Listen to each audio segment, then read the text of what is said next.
चीज बता रहा हूँ आपको, कॉक्सल ग्लैंड किसमें होती है? स्पाइडर में, और स्पाइडर में ही होते हैं बुक लंग।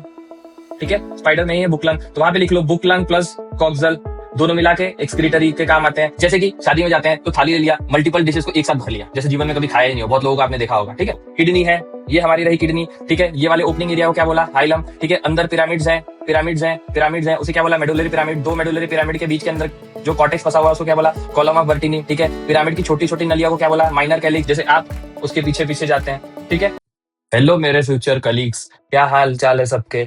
हाल चाल बढ़िया ही रहने चाहिए। हमने कल से एक वीडियो लेक्चर सीरीज की शुरुआत की थी, जिसमें हमने एक पहला चैप्टर खत्म किया, breathing and exchange of gases. उसी लेक्चर सीरीज के कंटिन्यूएशन में हम अभी सेकंड चैप्टर शुरू करने जा रहे हैं, वो है excretory product and there elimination. Excretory मतलब क्या?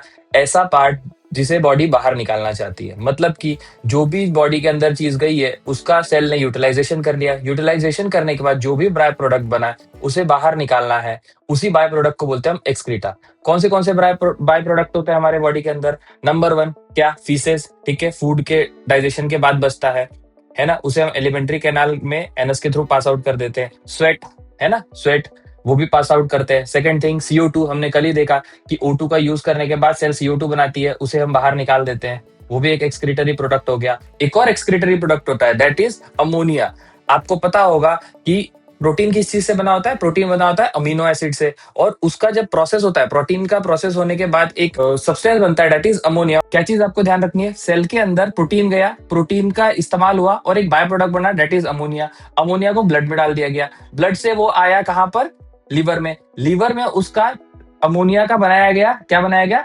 लीवर में अमोनिया का बनाया गया यूरिया, एंड यूरिया को वापस डाल दिया गया किडनी में, और किडनी उसको फ्लश आउट कर देती है। ये होता है ह्यूमन एक्सक्रीटरी सिस्टम, उसमें होता है किडनी। ठीक है, पहले उस वो समझने से पहले हम ये भी समझ लेते हैं कि एक्सक्रीटरी प्रोडक्ट कौन से होते हैं। पहला मैंने आपको बताया अमोनिया, दूसरा मैंने आपको अभी भी बताया यूरिया, तीसरा एक होता है यूरिक एसिड। ये तीनों के तीनों डिपेंड करते हैं कि कितना वाटर प्रेजेंट है। अगर बहुत ज्यादा वाटर प्रेजेंट है तो अमोनिया बाहर निकल जाएगा, थोड़ा कम वाटर प्रेजेंट है मतलब टेरेस्ट्रियल एनिमल्स जैसे कि ह्यूमंस, रेप्टाइल्स, तो वो क्या निकालते हैं? यूरिया। और ऐसे पानी की और कमी है जैसे कि हवा में उड़ने वाले एनिमल्स है ना, जैसे बर्ड्स, वो क्या निकालते हैं? Uric acid. इसमें ना एक्सक्रीटरी प्रोडक्ट की थिकनेस बढ़ती चली जाती है। ठीक है, चलिए हम आगे बढ़ते हैं, देखते हैं।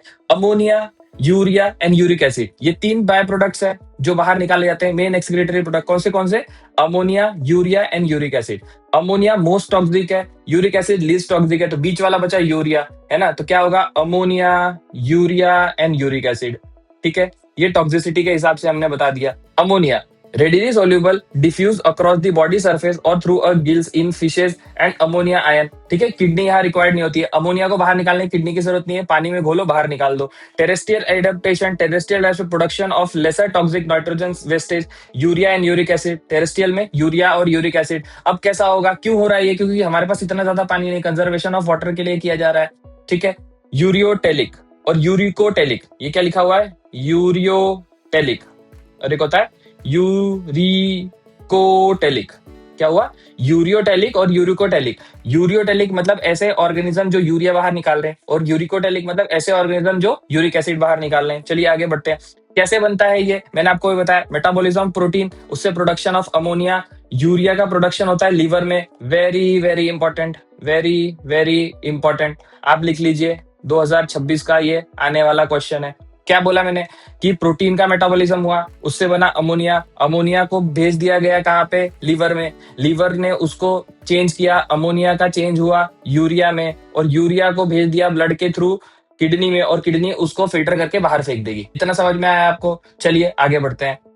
Some amount of urea in kidney matrix maintain the desire osmolarity. आगे देखते हैं क्या बोलना चाह रहा है। यूरिकोटेलिक एनिमल, ये क्या निकालेंगे? यूरिक एसिड, जो कि पैलेट और पेस्ट के फॉर्म में आता है। कभी आपके ऊपर पूप किया होगा अगर उड़ते हुए बर्ड ने, तो आपने देखा होगा ना कि सेमी सॉलिड फॉर्म में होता है, नॉट लिक्विड फॉर्म में, हमारे जैसा नहीं होता है वो, है ना। वो क्यों होता है? मैंने आपको पहले ही बताया कि जैसे जैसे हम आगे बढ़ेंगे, ammonia diluted, urea mild diluted and uric acid thick. इतना आप समझ लीजिए। ठीक है, देखिए कौन से एक्सक्रीटरी ऑर्गन्स होंगे वो डिपेंड करता है कि कौन सा सेलुलर ऑर्गेनाइजेशन स्ट्रक्चर है। जैसे ब्रीदिंग में भी देखा था हमने, है ना, पोरिफेरा अलग स्किन के थ्रू ही कर ले रहा था, बुक लंग के थ्रू, गिल्स के थ्रू फिशेस कर ले रही थी, हमारे लिए लंग्स था। वैसे ही वर्टिब्रेटा में क्या होता है? Kidney, protonephridia, flame cells, protonephridia, nephridia like structure, kidney like structure कहाँ कहाँ देखने के लिए मिलते हैं? प्लेटीहेलमिन्थस, रोटिफर्स, सिफेलोकॉर्डेट, ठीक है।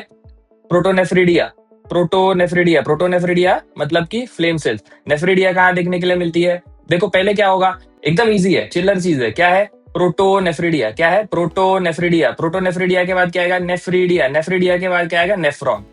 ठीक है, ये इवोल्यूशन वाला स्ट्रक्चर हो गया, इवोल्यूशन इस प्रोसेस हो गया। माल्फिजियन टिब्यूल्स, एंटिनल ग्लैंड्स और ग्रीन ग्लैंड्स कहाँ देखने मिलते हैं? पॉन्स में देखने के मिलते हैं, याद रखना है। ह्यूमन एक्सक्रीटरी सिस्टम में क्या क्या होता है हम आगे देखते हैं। उसके पहले आपको ये ध्यान रखना है, क्या ध्यान रखना है कि excretory organ of different animal, इसका स्क्रीनशॉट लेके रख लीजिए। प्लाज्मा अमेनिलिया, general body surface, flame, nephridia, Malpighian tubule, kidney, coxal gland. ठीक है, देखो यहाँ पर एकदम मैं बढ़िया चीज बता रहा हूं आपको। कॉक्सल ग्लैंड किसमें होती है? स्पाइडर में, और स्पाइडर में ही होते हैं बुकलंग। ठीक है, स्पाइडर में ही है बुकलंग, तो वहां पे लिख लो बुकलंग प्लस कॉक्सल, दोनों मिला के एक्सक्रीटरी के काम आते हैं। ठीक है, इतना ध्यान रहेगा अपने को। चलिए आगे बढ़ते हैं। Human excretory system consist of a pair of kidney, दो किडनी होती है आपको, वन पेयर ऑफ यूरेटर, मतलब एक पेयर ऑफ यूरेटर, एक लेफ्ट किडनी से निकलेगा, एक राइट किडनी से निकलेगा। ठीक है, कौन, और एक यूरेथ्रा, एक यूरिनरी ब्लैडर। क्या क्या होता है? Human excretory system consist of a pair of kidney, a pair of ureter, urinary bladder, urethra.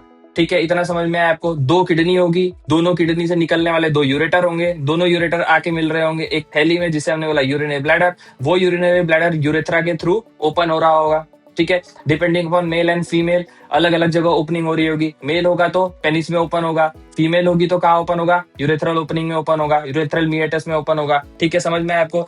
ये चीज ध्यान रखने वाली की किडनी की पोजीशन कहाँ है। किडनी की position situated between level of last thoracic and third lumbar vertebra. ये ध्यान रखना है, क्या याद रखना है? लेवल लास्ट थोरेसिक वर्टिब्रा और third lumbar vertebra, close to dorsal inner wall of the abdominal cavity. कल मैंने बताया था, बताओ डॉर्सल ये है कि ये है? जल्दी जल्दी जल्दी जल्दी, डॉर्सल ये है कि ये है? ये है डॉर्सल, है ना? कल बताया था ना मैंने कि this is ventral, this is dorsal, this is anterior, this is posterior. ध्यान आ रहा है ना सबको? कल ही समझाया था मैंने, भूलना नहीं है, रिवीजन करते रहना है। चलिए आगे बढ़ते हैं। किडनी ऑफ अडल्ट ह्यूमन, उसकी लेंथ दी हुई है, उसकी विड्थ दी हुई है, उसकी थिकनेस दी हुई है, उसकी एवरेज वेट दी हुई है, कुछ भी नहीं पूछा जाएगा, सब बकवास है। Towards the centre of inner concave surface of a kidney, hilum, place to enter, ureter, blood vessel, nerves. Inner to hilum, broad surface funnel, renal, pelvis, projection calycis. Outer, tough surface. Inside, two zone, cortex and medulla. भाई साहब ये सब क्या लिखा हुआ? कुछ नहीं समझा, सब सर के ऊपर से चला गया। एकदम इजीली मैं आपको समझाता हूँ। ये क्या है? हमारा किडनी। ठीक है, दिस इज आर किडनी, यही ओपनिंग है, दिस इज अ ओपनिंग, है ना? इसी ओपनिंग से सब एंट्री एंड एग्जिट होने वाली है। ठीक है, तो इस ओपनिंग का नाम दे दिया हाइलम, इस ओपनिंग का क्या नाम दे दिया? हाइलम। ठीक है, या फिर हाइलस, हाइलस या हाइलम। ठीक है, समझ में आ गया आपको? इस ओपनिंग का नाम क्या दे दिया? हाइलस एंड हाइलम। ठीक है, अब इसके बाहर वाले पार्ट को, मतलब कि जो किडनी होता है ना, कोई भी स्ट्रक्चर समझो, देखो एक और इंपॉर्टेंट चीज आ गई यहाँ पर समझाने के लिए। कोई भी स्ट्रक्चर का दूर वाला पार्ट, जैसे हमने लैटरल मीडियल देखा था, किसी भी स्ट्रक्चर का, मैंने क्या बोला था कि बॉडी से जितना दूर जाओगे लैटरल, बॉडी के जितना पास आओगे मीडियल। ठीक है, इतना पता है। लेकिन अगर स्ट्रक्चर ऐसा है, अगर स्ट्रक्चर ऐसा है, ठीक है, अगर स्ट्रक्चर ऐसा गोल है, तो इसका सेंटर से दूर जितना होगा उसे हम बोलेंगे कॉर्टेक्स, और सेंटर से जितना पास होगा उसे हम बोलेंगे medulla.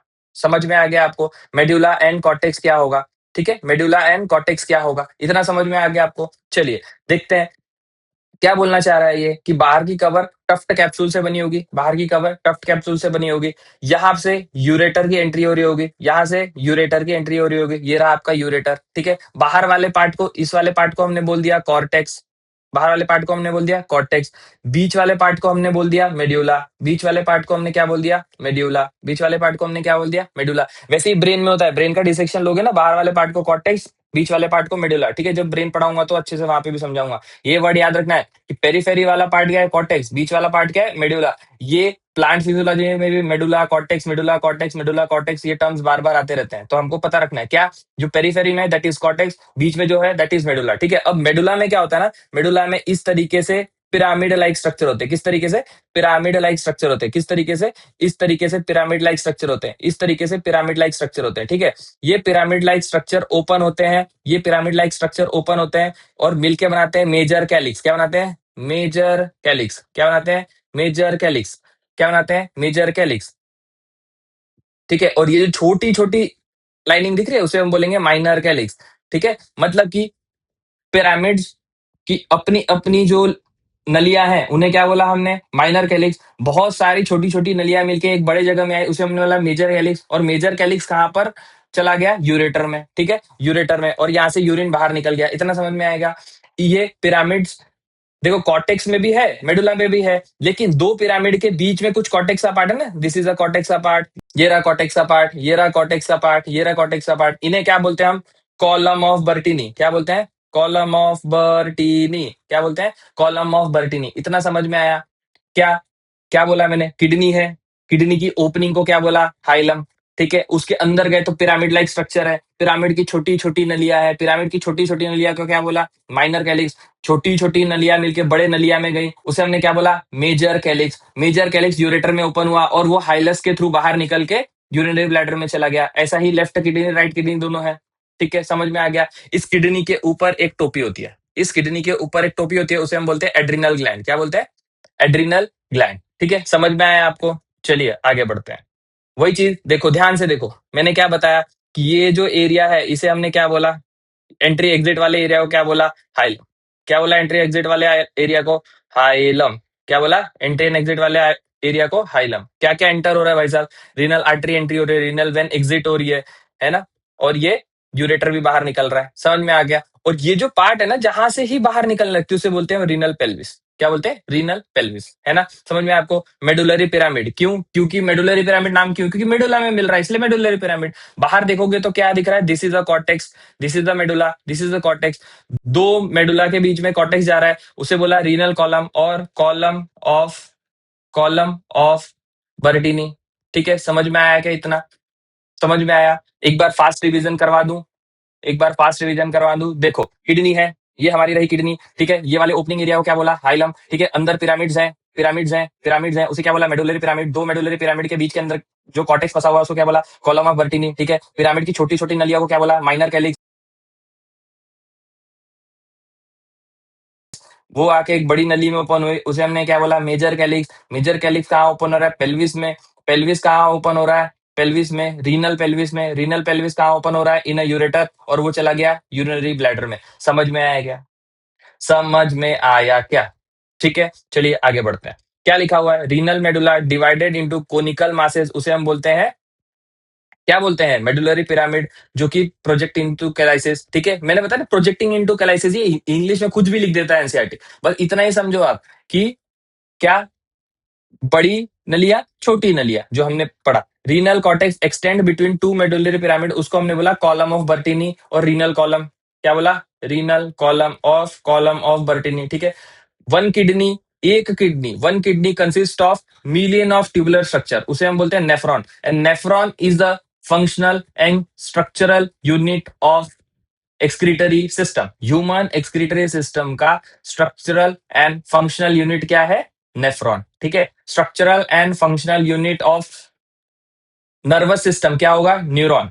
Neuron nervous system, nephron excretory system. भूलना नहीं है, कंफ्यूज नहीं होना है। Each nephron consist of two part, glomerulus and renal tubule. अब एक क्या नया बला है ये भी समझाता हूं मैं।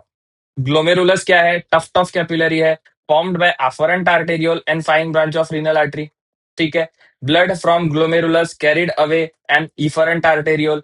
Renal tubule begin with double wall structure, जिसे बोलते हैं बाउमन कैप्सूल इंक्लूडिंग ग्लोमेरुलस। क्या क्या बोल रहा है, ऐसा बहुत सारे फालतू की बातें बोल रहे हैं। देखो क्या होता है, जो रीनल आर्टरी अंदर आ रही है, रीनल आर्टरी अंदर आएगी किसमें? नेफ्रॉन के ऐसे वाले स्ट्रक्चर में। ऐसे वाले स्ट्रक्चर को क्या बोला हमने? Bowman's capsule. क्या बोला? Bowman's capsule. उसके अंदर टफ्ट ऑफ कैपिलरीज है, this is tuft of capillaries. इस टफ्ट ऑफ कैपिलरीज को हमने क्या बोला? ग्लोमेरुलस। इन दोनों को मिला के बाउमन्स कैप्सूल प्लस ग्लोमेरुलस को मिला के क्या बोला? Malpighian body. क्या बोला? Malpighian body. समझ में आया क्या आपको? यहीं पे होता है जीएफआर, यहाँ पे क्या होता है? जीएफआर। ठीक है, मतलब अल्ट्रा फिल्ट्रेशन होता है, हम आगे देखेंगे क्या हुआ। अफरेंट आर्टेरियल आई, आने वाली आर्टेरियल, उसको बोला आने वाली, आफरंट, जाने वाली, ई फॉरंट, ए फॉर आना, आफरंट, ई फॉर छोड़ दो उसको, तो वो जाने वाला होगा, ठीक है।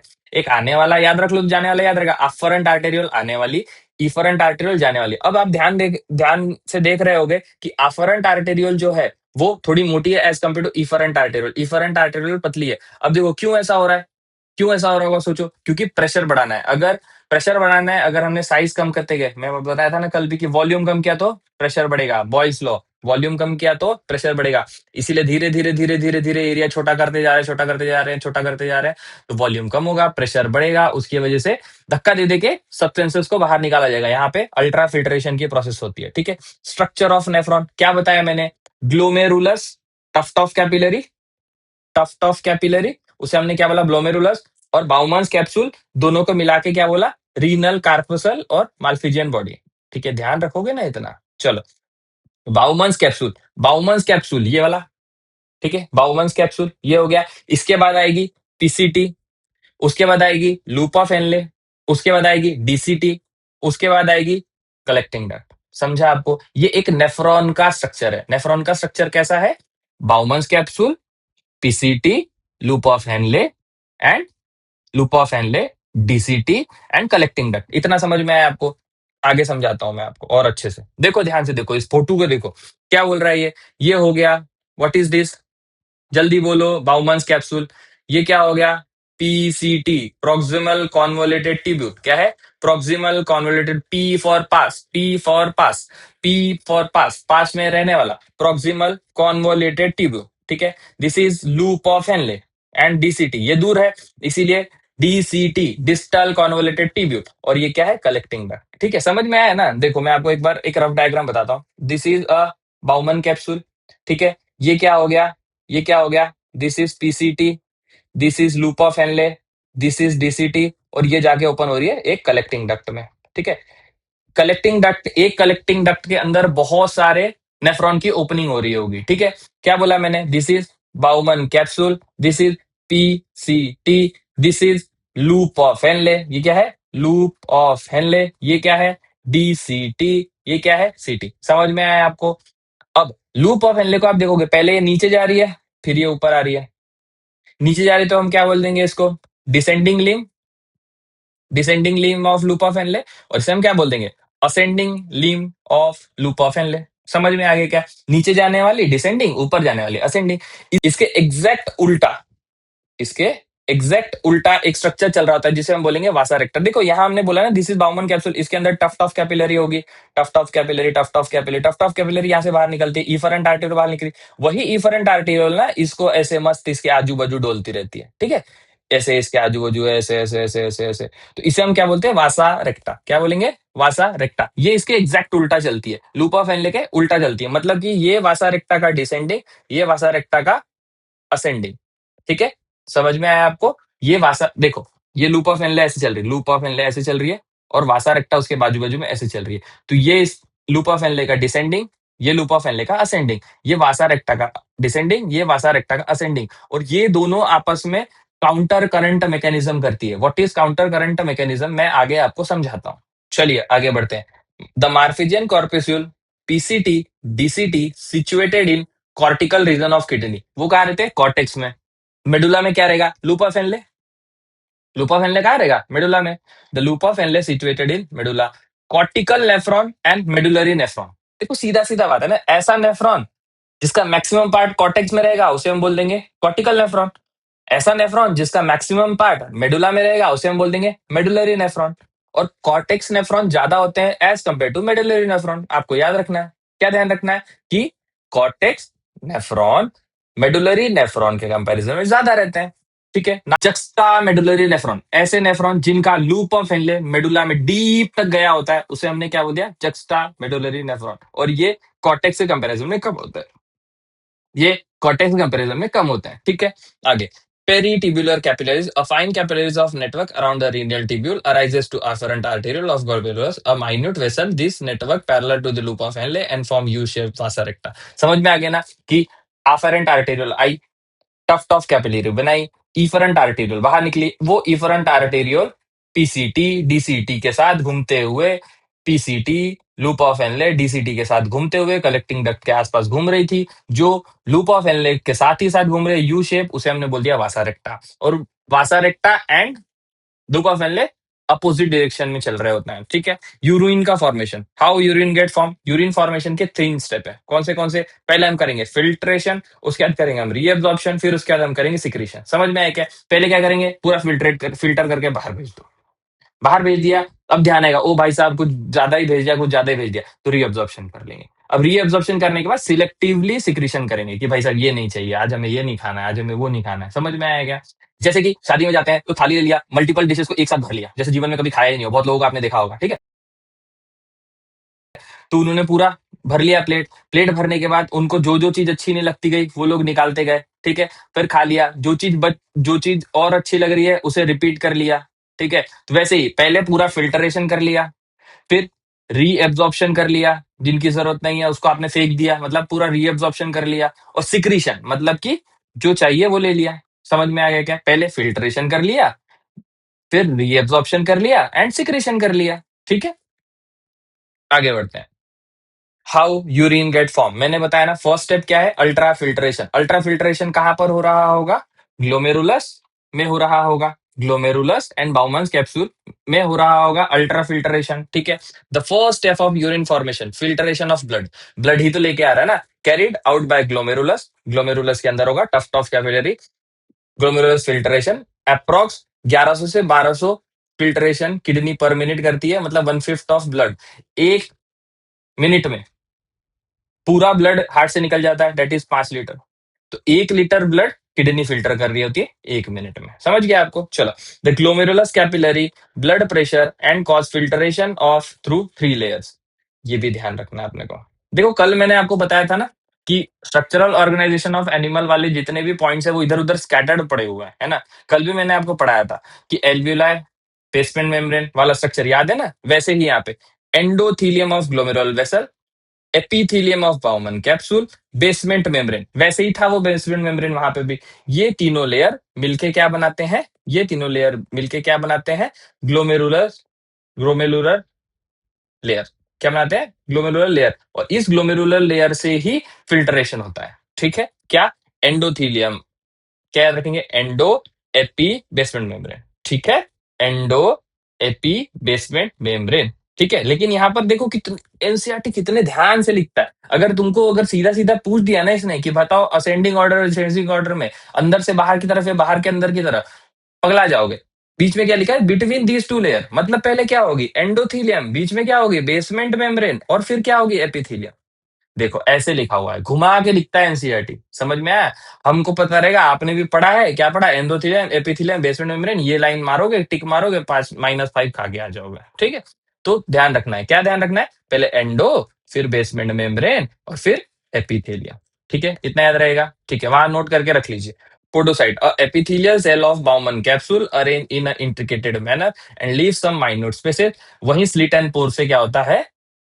फिल्टरेशन होता है। जैसे कि छन्नी ना, छन्नी पूरी बंद थोड़ी होती है, छोटे छोटे छोटे छोटे छोटे स्पेस होते हैं जिसमें से चाय निकल जाती है, चाय पत्ती ऊपर आ जाती है। उसी तरीके से जो स्ट्रक्चर है उसे हम बोला पोडोसाइट।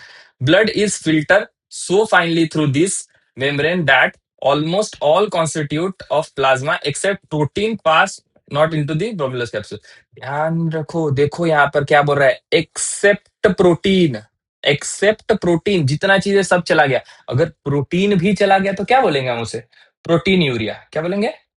Protein urea. अगर आप बहुत ज्यादा प्रोटीन खाओगे ना तो प्रोटीन यूरिया होता है। किडनी खराब होने से भी प्रोटीन यूरिया होता है। या फिर अगर बॉडी बिल्डर्स जो होते हैं ना वो बहुत ज्यादा अमाउंट में प्रोटीन्स लेते हैं, ठीक है, तो उनके उनको भी प्रोटीन यूरिया देखा जाता है, उनके भी यूरिन में प्रोटीन्स हमें दिखता है, ठीक है। चलो आगे बढ़ते हैं, क्या बोलना चाह रहा है ये? प्रोटीन को छोड़ के सारी चीजें ल्यूमेन में डाल दी जाती है और process is called ultra filtration, ठीक है। उसे हमने क्या बोल दिया? Ultra filtration. First step done. Second step में क्या करेंगे बताओ? सेकंड स्टेप में हम क्या करने वाले हैं? हम लोग रीएब्सॉर्ब करने वाले हैं। उसके पहले देखते हैं क्या बोल रहा है। Glomerular filtration rate GFR 125 ml पर मिनट, ठीक है। इतना फिल्टर कर रहा है वो, 125 पर मिनट इंटू अगर 24 आवर्स करोगे ना तो आप ध्यान दोगे कि 180 लीटर पर डे फिल्टर कर रहा है। अगर रीअब्सॉर्प्शन नहीं करे तो आप सोचो, आपको एक सर के ऊपर 500 लीटर का ड्रम लेके चलना पड़ेगा, जिससे आप पीते रहोगे, और किडनी उसको बाहर निकालते रहेगा। मतलब हमेशा सुसु भी करते रहोगे, हमेशा पानी भी पीते रहोगे। पर ऐसा करते हो क्या? नहीं करते हो ना। तो 180 लीटर पर डे फिल्टरेशन होता है, पर यूरिन कितनी होती है? 1 to 1.5 लीटर। तो जितना बचा कुचा अमाउंट है, मतलब मोर देन 99% वापस रीअब्सॉर्ब हो जाता है। ठीक है, चलिए। The kidney have built in mechanism for reabsorption. ठीक है, चलिए। रीएब्जॉर्प्शन शुरू हो गया, रीएब्जॉर्प्शन शुरू हो गया। फर्स्ट स्टेप कंप्लीट हो गया। क्या? Ultra filtration. अल्ट्रा फिल्ट्रेशन कहां पर हुई है? बाउमन्स कैप्सूल में हो गई। ठीक है, उसके बाद हम करेंगे रीएब्जॉर्प्शन। रीएब्जॉर्प्शन कहां होता है?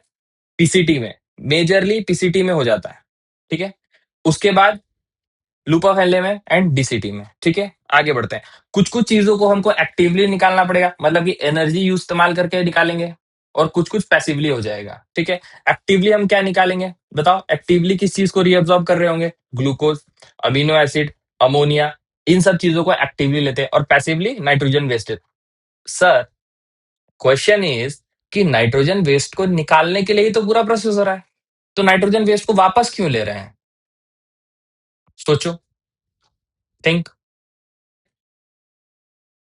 ऑस्मोलेगुलरिटी को मेंटेन करने के लिए। ठीक है, कि प्रेशर बना रहे, प्रेशर ग्रेडियंट बना रहे। ठीक है, जैसे कि दही को बनाने के लिए थोड़ा सा दही लगता है ना, उसी तरीके से नाइट्रोजन वेस्ट को अपने पास अट्रैक्ट करने के लिए, ऑस्मोलैरिटी के लिए, खींचने के लिए थोड़ा सा नाइट्रोजन वेस्ट की भी जरूरत होती है, तो उसे हम पैसिवली एब्जॉर्ब कर लेते हैं। ठीक है, री absorption of water passively in the initial segment of nephron, मतलब कि पीसीटी में, डिसेंडिंग लिम्ब में मैक्सिमम वाटर एब्जॉर्ब हो जाता है। उसके बाद थोड़ा बहुत वाटर बचा तो बचा, नहीं तो जाए राम जी के। उसके बाद ट्यूबुलर सिक्रीशन, उसके बाद ट्यूबुलर सिक्रीशन, ट्यूब में सिक्रीट करते हैं। कौन से ट्यूब में? कलेक्टिंग ट्यूब में। ठीक है, and important step of urine formation as it help in maintain the ionic and acidic balance and fluid। क्या क्या डाल देंगे हम यहाँ पे? H+, K+, अमोनिया, इन तीनों को हम डाल देंगे। ठीक है, समझ में आ गया? बचा कुचा अमोनिया भी डाल दिया, K+ एंड H+। ये H+ के वजह से ही ना हमारी यूरिन एसिडिक होती है। Our urine is acidic. ठीक है, हमारे यूरिन जो होता है वो एसिडिक होता है। आपने देखा होगा ना कि टॉयलेट की सीट धीरे धीरे धीरे धीरे पीली पड़ जाती है, because of this acidic nature. Okay, चलो। PCT line a simple cuboid brush border epithelium. ठीक है, यहाँ से एब्जॉर्ब होता है। यहाँ 70 to 80% of electrolyte and water absorb हो जाता है। ठीक है, 70 to 80% काम भाई साहब ने यहीं कर दिया। ठीक है, और सिलेक्टिवली क्या सिक्रेट करता है? Hydrogen ion, ammonia, potassium ion और बाइकार्बोनेट। इतना सब ध्यान रखने की बिल्कुल जरूरत नहीं, कभी यहाँ से सवाल आएगा नहीं। बस याद रखना है कि 70 से 80% पीसीटी एब्जॉर्ब कर लेता है। ठीक है, loop of Henle, loop of Henle ही यहीं पर मेन खेल होता है, क्योंकि यहीं पे काउंटर करंट मैकेनिज्म काम कर रही होती है। ठीक है, reabsorption minimum in ascending lymph. Ascending lymph कौन सी वाली है? ये वाली। यहाँ पे मिनिमम होता है, तो यहाँ पर मैक्सिमम होगा, खत्म काम। ठीक है, descending limb of permeable to water but almost impermeable to electrolyte. Very very important, 2026 का क्वेश्चन है भाई जी।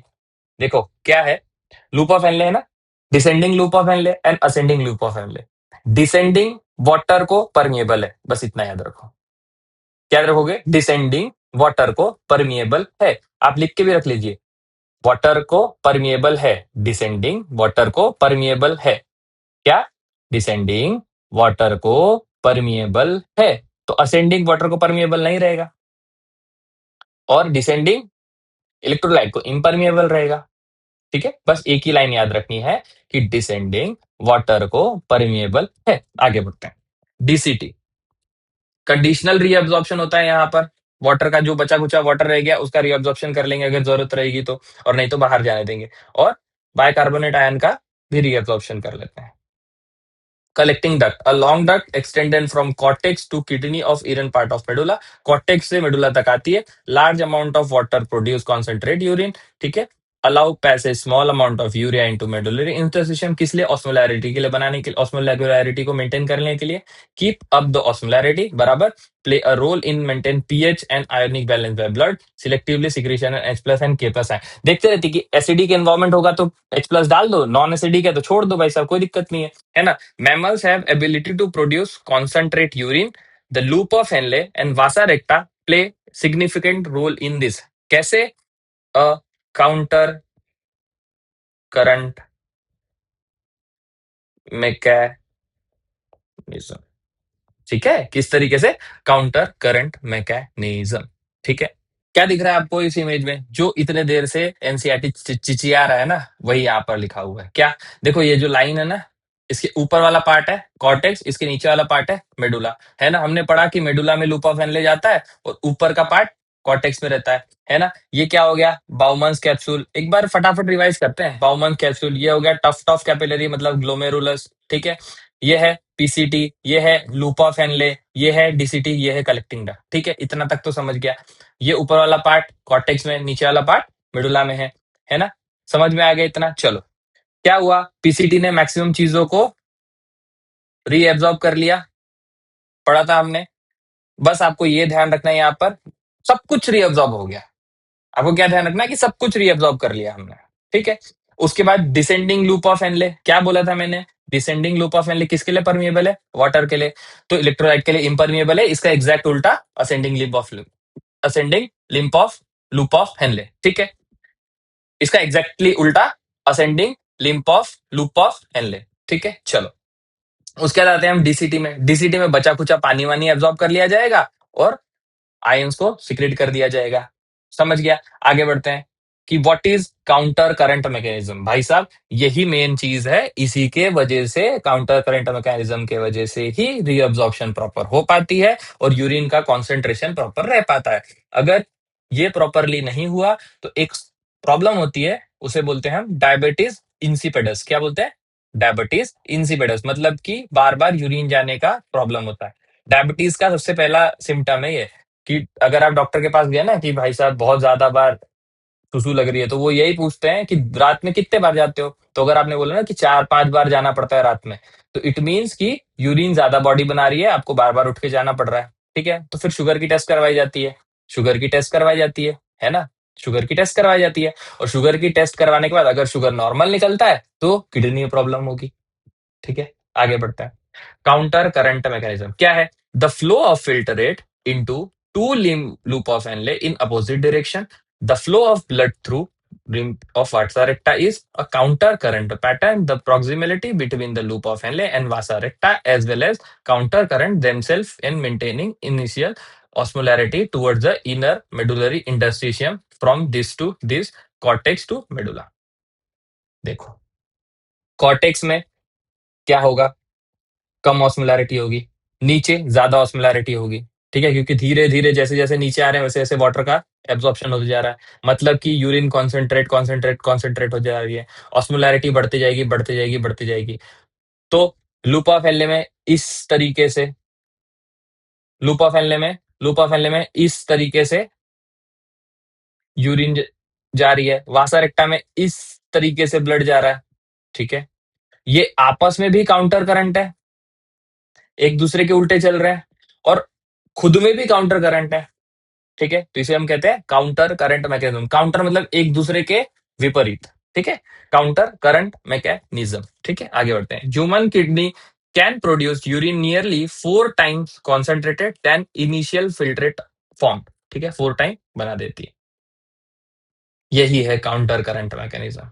यही है काउंटर करंट मैकेनिज्म। आप ध्यान देंगे, ये afferent arteriole, efferent arteriole, ये efferent arteriole ही घूम घाम के क्या बना रही है? दिस इज वासा रेक्टा। ये वासा रेक्टा की कौन सी लिम्ब है?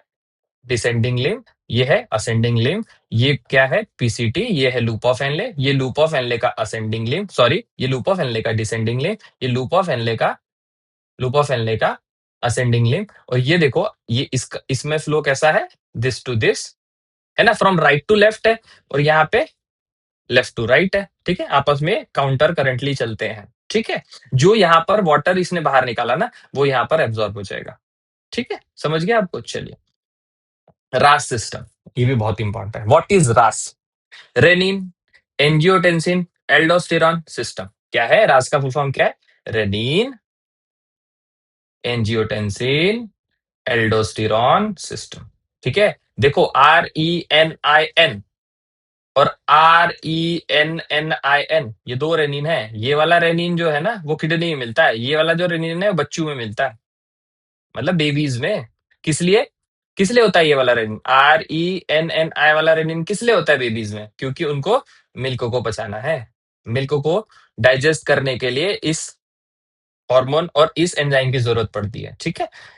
रास सिस्टम रेगुलरिटी मेंटेन करने के लिए जरूरी है, ठीक है। Renal regulation efficiently monitored and regulated by hormonal feedback mechanism involving the hypothalamus। हर चीज हाइपोथैलेमस कर रहा है, सब कुछ, ठीक है। जीजे सेल मतलब juxtaglomerular cell and certain extent of heart, heart निकालता है एएनएफ, एट्री नेट्रियूरेटिक फैक्टर। क्या है? एएनएफ क्या सिक्रेट करता है? एट्री नेट्रियूरेटिक फैक्टर, ठीक है। ओके, समझ में आ गया। Osmo receptor in a body, sensors लगे हुए हैं बॉडी में, वो क्या सेंस करते हैं? सेंस करते हैं कि ब्लड वॉल्यूम कितना है, फ्लूइड वॉल्यूम कितना है, आयोनिक कॉन्सेंट्रेशन कितना है। अगर ज्यादा हुआ तो बाहर निकाल देंगे, अगर कम हुआ तो एब्जॉर्ब कर लेंगे। अगर कम हुआ, ठीक है, बॉडी में वाटर कम हुआ, हाइपोथैलेमस एक्टिवेट हो जाएगा, टिनिंग टिनिंग टिनिंग, और वो क्या रिलीज करेगा? एडीएच, जिसे हम बोलते हैं वैसोप्रेसिन, ठीक है। एडीएच क्या करेगा? एडीएच रिलीज होगा, जिसे हम कहते हैं वैसोप्रेसिन। वो क्या करेगा? Neuro hypophysis, neuro hypophysis pituitary का एक एरिया है, पिट्यूटरी का एक एरिया है जिसे बोलते हैं न्यूरो हाइपोफाइसिस, ठीक है। एंटीरियर पिट्यूटरी पोस्टीरियर पिट्यूटरी होता है, तो पोस्टीरियर पिट्यूटरी में ये बनता है न्यूरो हाइपोफाइसिस, पोस्टीरियर पिट्यूटरी वहां से आएगा कहाँ पे? हाइपोथैलेमस, हाइपोथैलेमस रिलीज करता है एडीएच को, ठीक है। एडीएच क्या करेगा भाई साहब? ADH facilitated water reabsorption from DCT and CD. मैंने बताया ना कि वो डीसीटी और सीडी से तभी जरूरी होगा तो हम वाटर को रीअब्जॉर्ब करेंगे, नहीं तो जाने देंगे, ठीक है। प्रिवेंटिंग डायूरेसिस, डायूरेसिस मतलब कि, बताओ जल्दी, डायूरेसिस मतलब क्या? डाइल्यूटेड यूरिन ना बने, ठीक है। प्रिवेंटिंग डायूरेसिस, ठीक है। एडीएच कैसे काम करेगा? Constrict affect of blood vessel, उससे क्या होगा? ब्लड प्रेशर बढ़ेगा, ब्लड प्रेशर बढ़ेगा तो जीएफआर बढ़ेगा, जीएफआर बढ़ेगा तो फिल्ट्रेशन बढ़ेगा, ठीक है। ये कहां पे काम किया इसने, एडीएच ने? पीसीटी के पास। कहा काम किया? पीसीटी के पास, पहला, दूसरा, डीसीटी और सीडी से एब्जॉर्प्शन को बढ़ा दिया। चलो, the JG cell, juxta glomerular apparatus cell वाले, इन्होंने क्या किया? इन्होंने जैसे ही इन्होंने सेंस किया कि जीएफआर कम हुआ, एक सेंसर पे काम नहीं चल रहा है, दो तीन सेंसर लगे हुए हैं कि अगर एक फेल हो गया तो दूसरा काम करते रहे। जीजे सेल जो पीसीटी के पास पड़ा हुआ है, उसने देखा कि जीएफआर कम हो गया, उसने क्या एक्टिवेट कर दिया? जीजे सेल को, जेजी सेल को। जेजी सेल ने रेनिन निकाला, रेनिन ने क्या किया? वो एंजियोटेंसिनोजेन को कन्वर्ट किया एंजियोटेंसिन 1 में, एंजियोटेंसिन 1 कन्वर्ट हुआ एंजियोटेंसिन 2 में, उसने क्या किया? वैसो कॉन्स्ट्रिक्शन किया, उसकी वजह से जीएफआर बढ़ गया, ठीक है। सेकेंड चीज से बन गई। थर्ड काम क्या किया जाता है? एंजियोटेंसिन 2 जो है वो जाएगा एड्रिनल कॉर्टेक्स में। मैंने बताया ना कि किडनी के ऊपर एक कैप है एड्रिनल, उसमें भी कॉर्टेक्स और मेडुला होता है, बाहर वाला पार्ट कॉर्टेक्स, बीच वाला पार्ट मेडुला।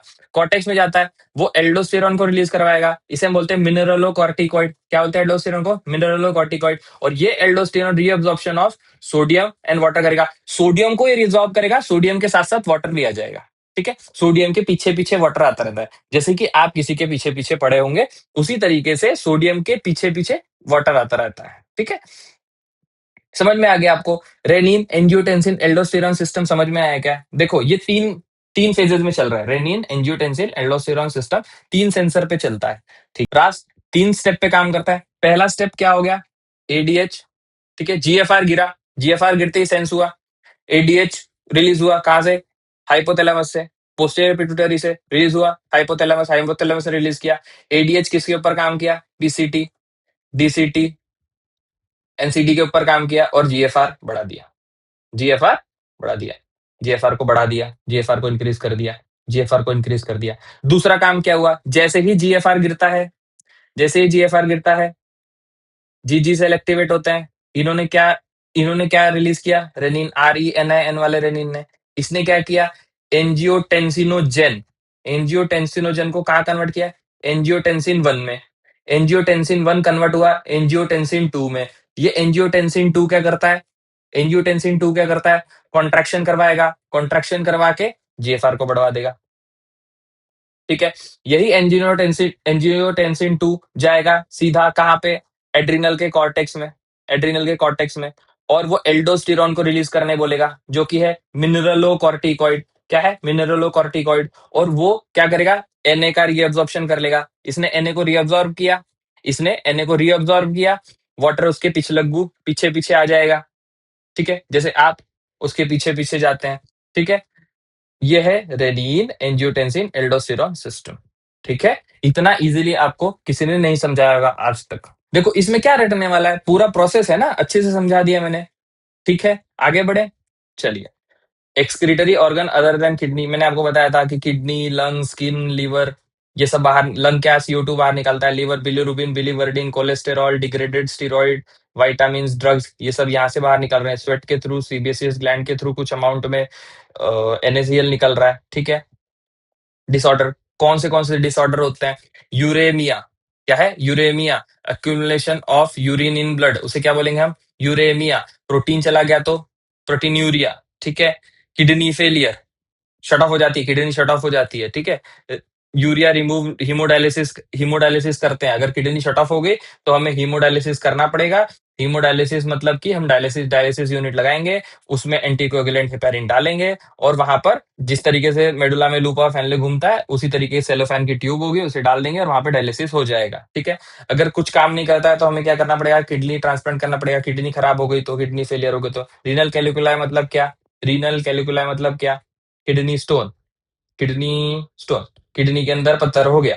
ठीक है। अगर ऐसा इंसान बहुत देर तक अगर यूरिन को होल्ड कर रहा है तो यूरिन वहीं पर पड़े पड़े क्या होगी? और कॉन्सेंट्रेट, और कॉन्सेंट्रेट, और कॉन्सेंट्रेट होती चली जाएगी, और at the end stone form कर लेगी। ठीक है। ग्लोमेरुलोनेफ्राइटिस, आइटिस मतलब इन्फ्लामेशन, जहां जहां आइटिस दिखे ना आपको, जहां जहां आइटिस दिखे, इसका मतलब होता है इन्फ्लामेशन। ग्लोमेरुल ग्लोमेरुलो ग्लोमेरुलोनेफ्राइटिस मतलब कि inflammation of glomeruli of kidney. आशा करता हूँ कि इस वीडियो में बताई हुई हर एक कंसेप्ट, हर एक चीज क्रिस्टल क्लियर हो गई होगी कि कहाँ पे क्या होता है, what is counter current mechanism, कैसे यूरिन का फॉर्मेशन होता है ना, रास सिस्टम कैसे काम करता है। इन सारे वीडियोस को बनाने के लिए बहुत ज्यादा मेहनत लगती है, तो मेरे मेहनत को सराहना करने के लिए एक प्यारी सी लाइक दे दे जाए। कमेंट करें, अगर कोई चीज समझ में नहीं आई है तो वहां कमेंट करें कि सर ये वाला पार्ट नहीं समझ में आया, मैं शॉर्ट वीडियो बना के डाल दूंगा। थैंक यू एवरीवन, लगे रहिए, मेडिकल कॉलेज आपका इंतजार कर रहा है। कल हमने पहली स्टेप ले ली थी, this is our second step. ऐसे ही छोटी छोटी स्टेप लेते हुए आप 320 प्लस मार्क्स 100% स्कोर करने जा रहे हैं एंड गेट के उस पार पहुंचने जा रहे हैं। लगे रहो, मेडिकल कॉलेज आपका इंतजार कर रहा है। मिलते हैं किसी नेक्स्ट वीडियो में दूसरे चैप्टर के साथ, तब तक के लिए खम्मा गणी, जय हिंद, जय भारत।